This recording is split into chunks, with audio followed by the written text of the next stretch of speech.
Today I am working on a background for a Dali Inspired magazine collage, and I had vowed not to buy any more stamp sets until Tim Holtz came out with this one, and I just couldn't, even with the circles and the lines. I like the guys, but I almost like these 4 stamps the best.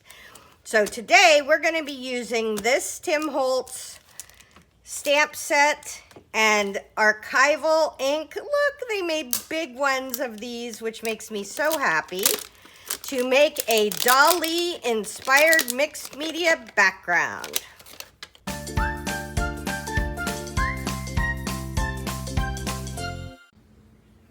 Okay, so when I vowed that I would never buy another stamp set, or that I couldn't buy another stamp set until I used all the ones I have, then I saw this Tim Holtzy one. So what we're going to do is we are going to make a background page for the Dali Inspired magazine collage. So when I think about Dali, I think about creepy and dark, and there's a giant eyeball. So this will go right along with Tim Holtz.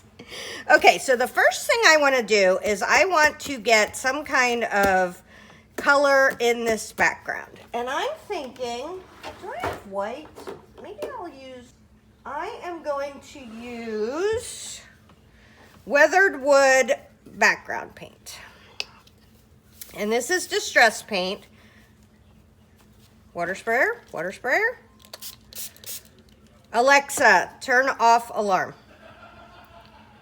Okay, so this is not going to be quite white, which is going to work out perfectly for me, but it's going to be super, super light, right? I do not want the background. Ooh, there looks like there's yellow paint in here. So this is going to be I just squirted it with cleaner, but I'm assuming everything will be fine. I don't want it to be a white back. I wonder how cleaner works with Distress paint. And maybe we put that up where it belongs. I don't want to have a white background, but I want to have something dark and moody. And if you're going to be painting a background like this, honestly, get a bigger paintbrush than I'm using, because I am functionally sort of wasting paint. And don't use your cleaner to put your background paint on. Okay, so I really like this. We're going to have to see how it dries. I mean, it's not Ranger's fault if it doesn't work with Grove Collaborative Cleaner, but it appears to be doing just fine. And Distress paint is super matte when it's done. So, in the water, off to the side, and let's do our first thing.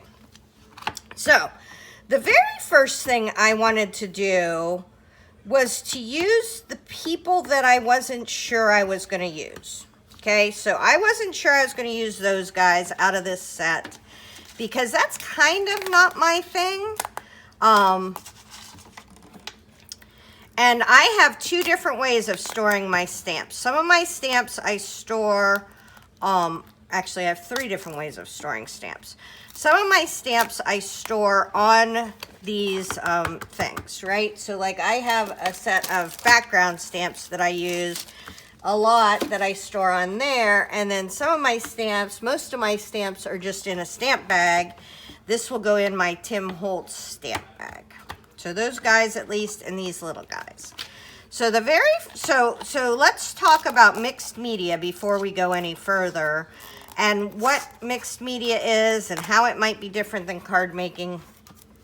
So mixed media is when you have multiple different kinds of media. No, but it's when you have all different kinds of products that you use to make your stuff. So for me, the first layer of this mixed media, this is cheap, like as cheap as you can buy, $20 for a ream of tissue paper from Amazon. And I'm going to use this archival ink. So let's talk about the difference between archival ink and, like, say, Distress Oxide. So Distress Oxide and Distress ink are made by Tim Holtz too, right? But this will move around. And if I put this on my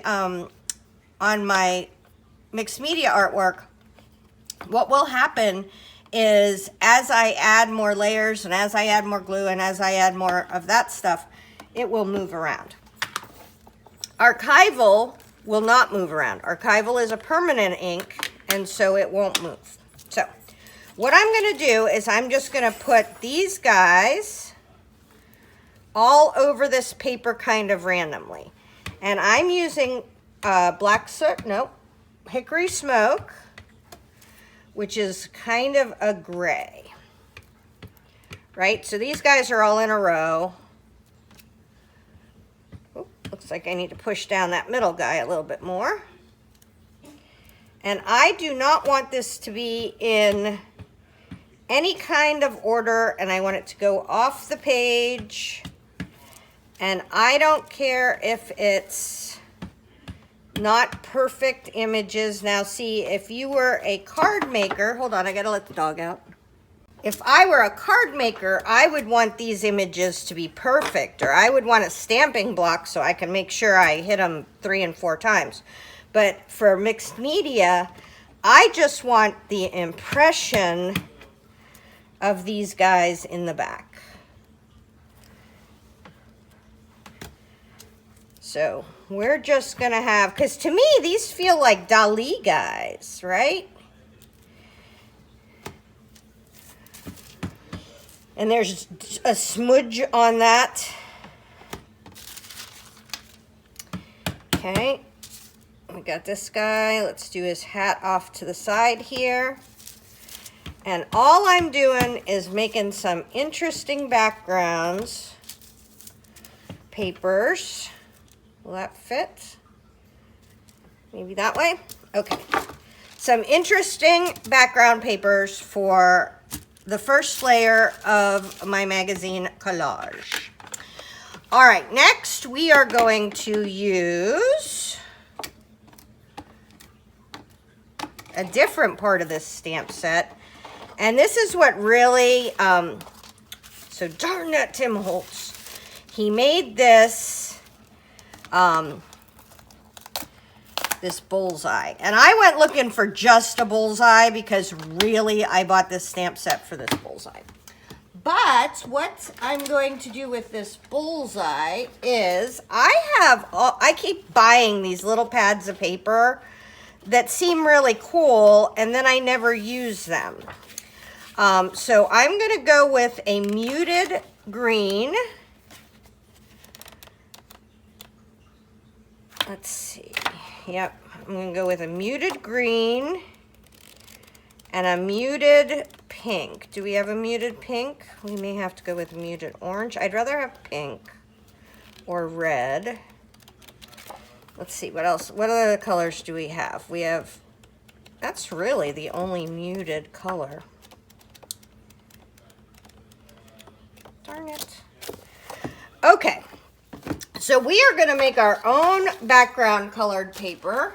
See, this is why I never use these papers.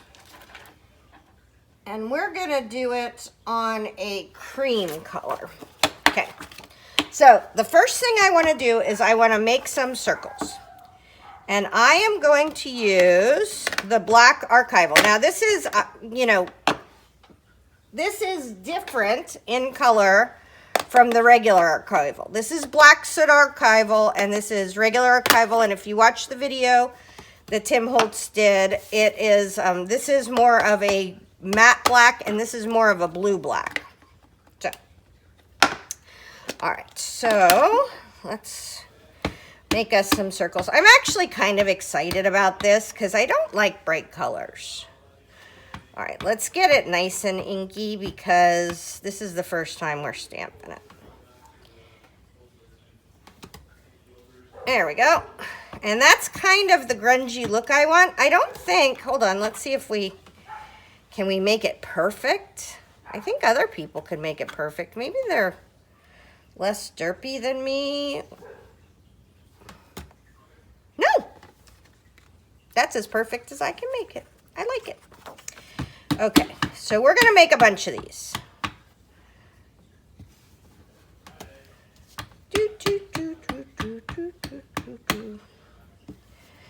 Now, archival, permanent. So I'm going to be able to do whatever I want over top of these, and it's not going to make them weird, right? Alrighty. So I wanted, oh, we have one more? Yay. I was wishing I had one more. Yay me.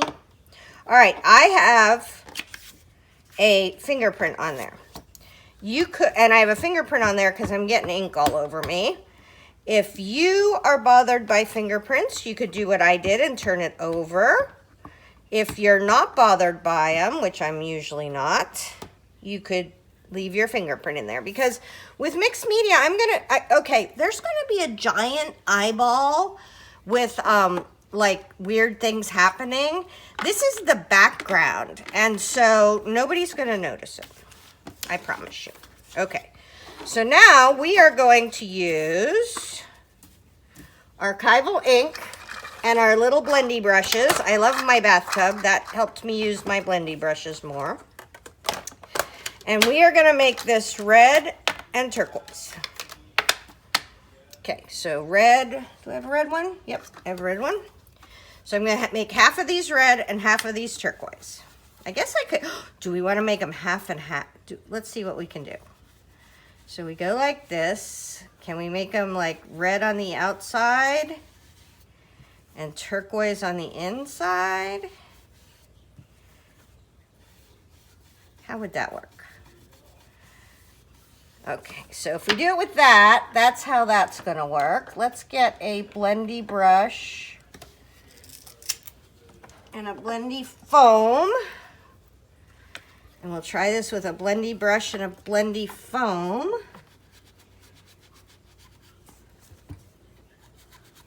I don't know, what do you think? I think we're definitely getting more concentrated color. I don't know if I want more concentrated color. All right, let's try doing the turquoise in the middle.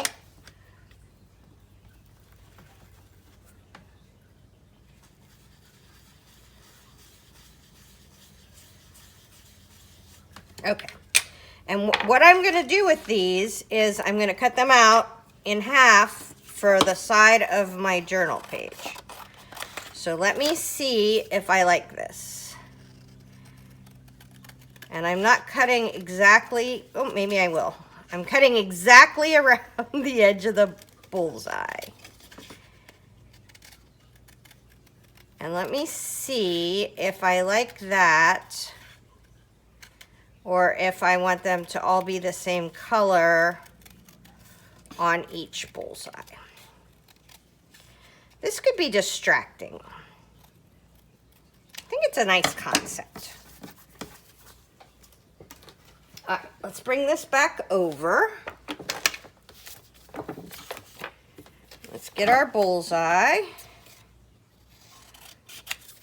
Okay. All right, I'm gonna have to try it with all of one, because I can't tell yet. I can't tell yet what I like. All right, inking the bullseye, inking the bullseye.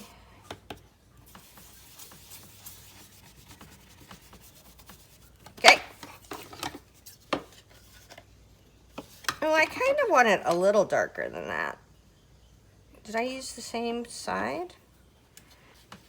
Okay. So now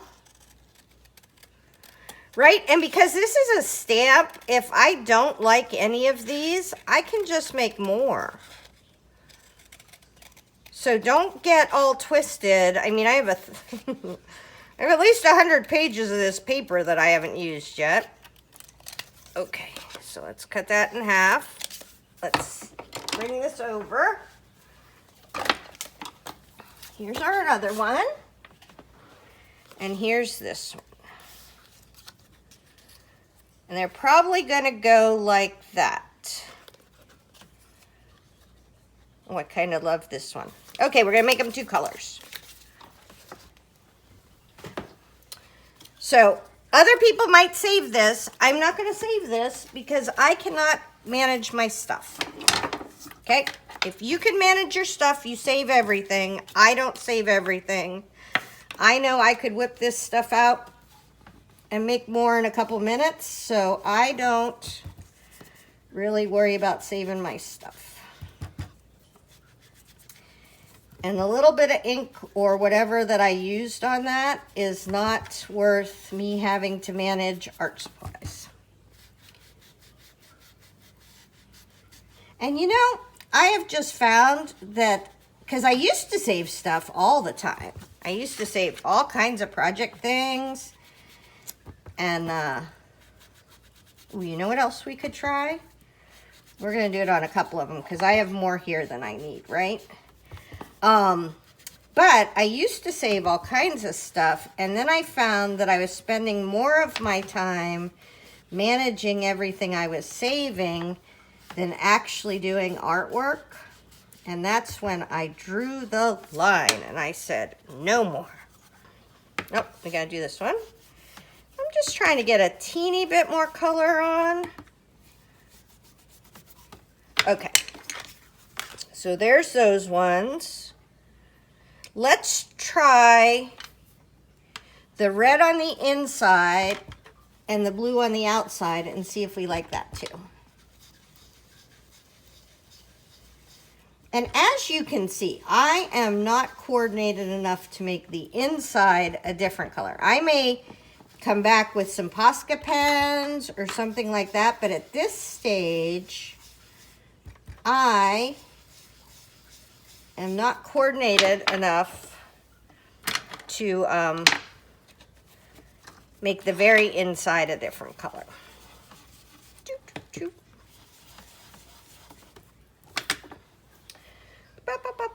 Okay, I think we need to get a different foam. Hold on. I have a gajillion of them. All right, we'll use this as a blue foam, so as not to cross the streams. And I kind of wish I had more colors of archival distress, but you can get different ones. Like there's Wendy Vecchi ones and stuff, but she's just so much brighter than. I like dark and grungy. That's my kind of jam. So, a lot of sighing today. Some days I sigh more than others. I'm a little glum today. I suffer from depression, and I take medication for it, and I wish as a younger woman I had known that there was medication that could keep you from going into the low lows. I have very few high highs. That's just not really part of my life, but at least now I don't have super low lows. And it's funny, since we're doing Dali was a bit of a character, wasn't he? I think he probably had a little bit of something mental going on. And so this is going to be part of a surrealist project. All right. Oh my.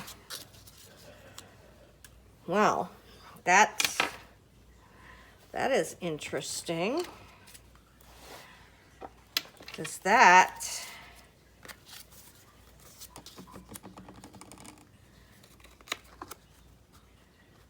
okay, I like them both.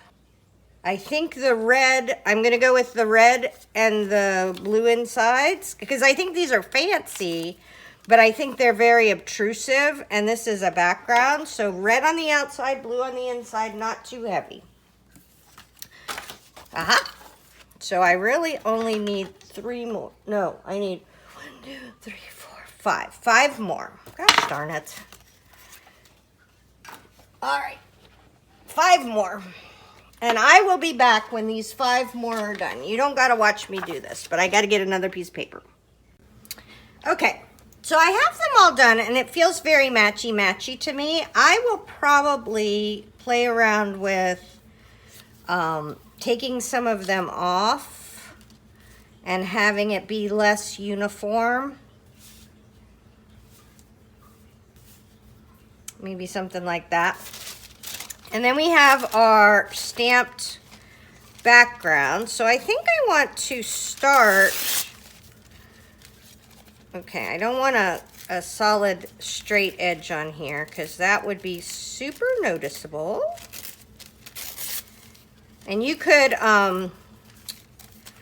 use a water brush to if you want it to be perfectly sized, but I'm thinking I want those guys right there. So we're gonna put these guys, I'm gonna use my silicone brushes so I don't ruin my real paint brushes.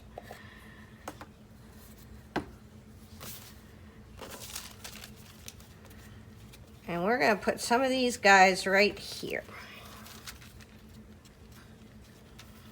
And I am doing this because I have done other projects where I have made tons of stuff and never put it down till the end and then found out that it didn't work the way I wanted it to work. So I don't do that anymore.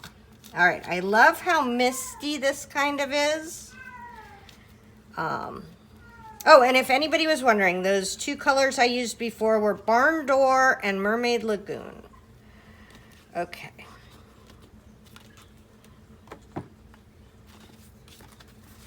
So let's get, I kind of want, let's see. Oh, I kind of love how this little part is looking up here. Kind of like him poking in. You won't see that. He'll probably be under a circle, but I'll know it's there, right? All right. And I use the silicone brushes because I was ruining all my regular paint brushes, and they're a little derpier, right? Like you have a little bit more management. If you're brand new to collage or decoupage, I feel like at this point I'm an expert decoupager, and I like wrinkles. So if you're looking for perfect, do not use a silicone brush. But if you're looking for interest and mixed media, then maybe try one. All right, I got these guys. I'm going to save those guys because some of them I'm going to put over top of the half circles. Okay, so the next thing I want to do is I want to,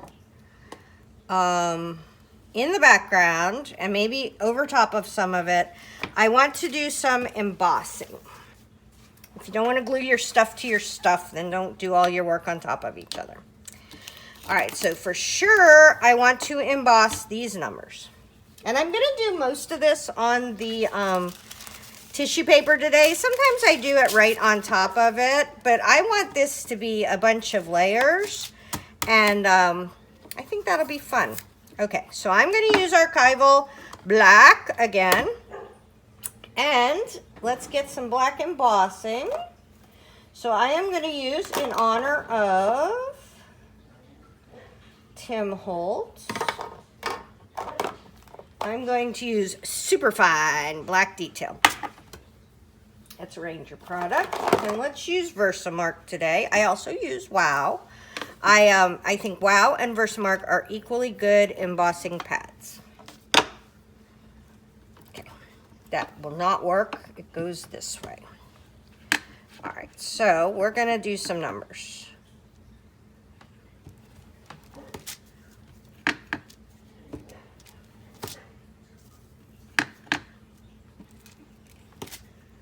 And let's do the other numbers.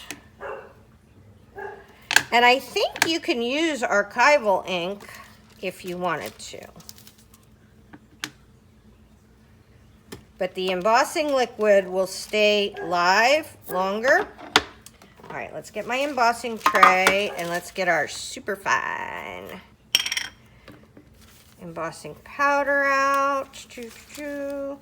Everybody always asks about my embossing tray. It is like $8 on Amazon, and it is the best. Well, I don't know if it's perfect, but it makes things much nicer. All right, I gotta go let Wally in. I'll be right back. If you're thinking all I do all day is let doggies in and out, you are right. And we're gonna emboss this. Then I'm gonna go have a call with a friend, and then I will be back to emboss some more with you. But you wanna close up your embossing thing. And I could leave it here because it's like as long as I don't touch it, it'll stay stuck on there. There's fingerprints. You may not like that. You could sweep them off. So if you just did that, it would go away, but I don't mind it. And then you use a heat tool to heat the embossing powder. Okay, so last but not least, we are going to use these cute ones.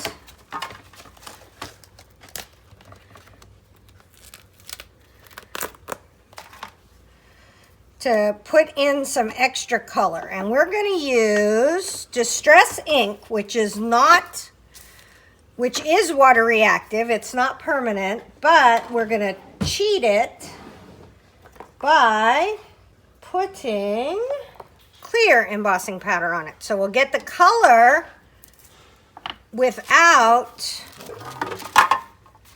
it being a problem for me later on with my layers. So we're going to do red dots and blue crosses.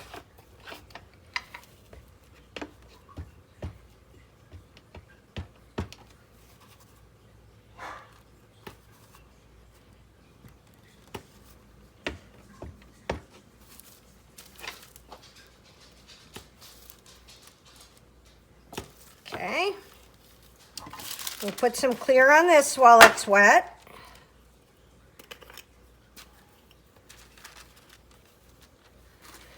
And you never have to worry about putting too much on because we're just going to pour it back into the bottle.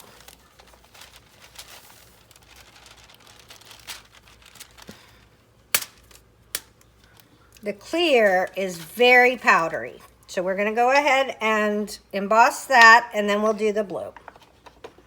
We might have been able to do both at once, but I didn't want to risk it. All right, I don't know how much embossing powder we got on there, but it made it permanent, so that's fine. And now we're going to do the blue, and then we will put our background together.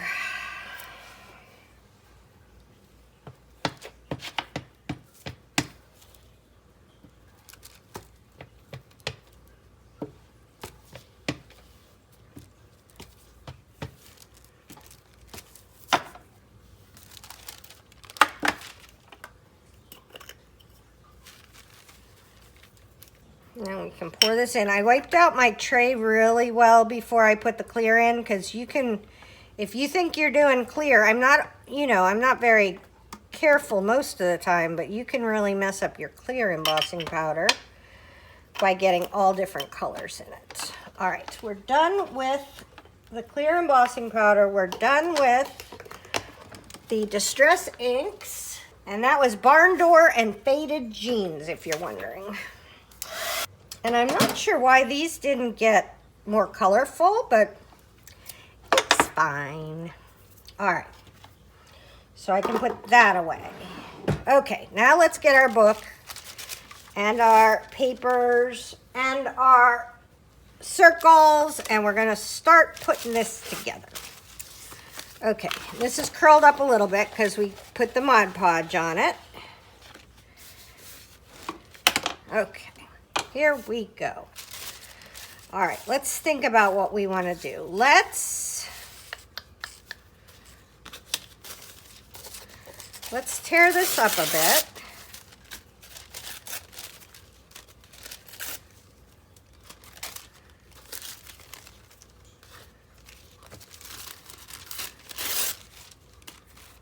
All right.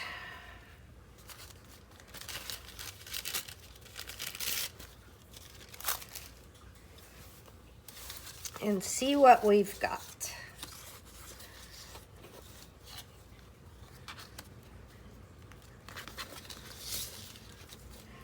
I don't think I want them all. Okay, I'm gonna put some on and then I'm using Nouveau glue. That's my favorite glue because it comes out all the time, even if you forget to close it, which is super important to me because hair in my project. There we go. Between me and the cats and the dogs and the girls, we always have hair in our project. Okay, that goes there. I think one up here for sure.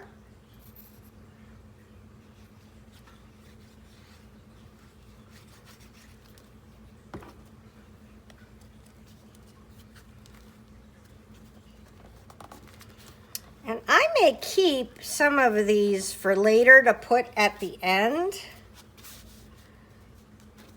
Maybe we go, let's do that coming down here to give us some interest.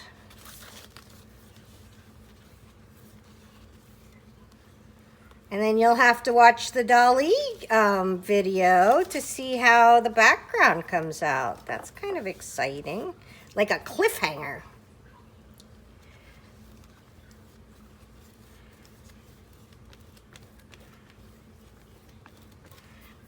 Go. All right. See, that's still moved a little bit. It's not the end of the world, but that's why I tend to use the archival instead of the Distress because I don't like when stuff moves. Okay. Do we want to put this down in a corner?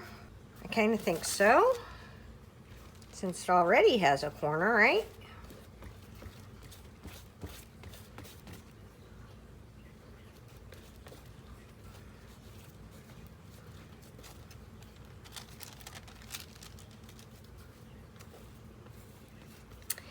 And when you Mod Podge, you go underneath and then you go over top, and there's a little smudgy right there, and then you go over top to seal it. This is very, very delicate tissue paper. So if we didn't seal it, it could get all kinds of messed up. So let's do two down here. And I don't want to push it right into that seam. It makes your book hard to close. I push that up any more so you can see it, what's going on. All right, I like that. I like that. Maybe two on a side. I think this is the last one I'm going to stick down for right this second. Then we have a few more we can use if we want. Oh, I do think I want one up there. Okay, so it's not even Steven. And with a Dali going on in front of it, I don't think I want it to be even Steven. Okay, now I want to take some of these and I want to go over top of this because we want to start building layers. We don't want to just have, you know, one layer and then the next layer and the next layer. You want all different kinds of layers, and that's what makes it interesting. And I think this one, I almost think it could come down between those two, but that doesn't look very stuck on, does it? Do we want to come down there? Hold on, let's rip off that straight edge. We don't We don't want a straight edge. All right.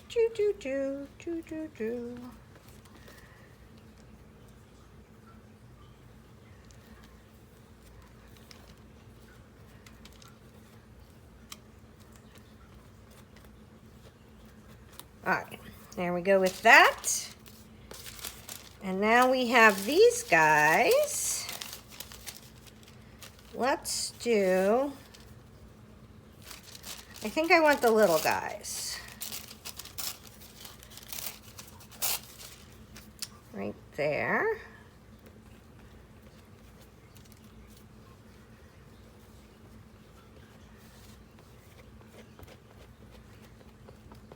Perfect. And then I feel like we need something over there. Look, I got this great side thing.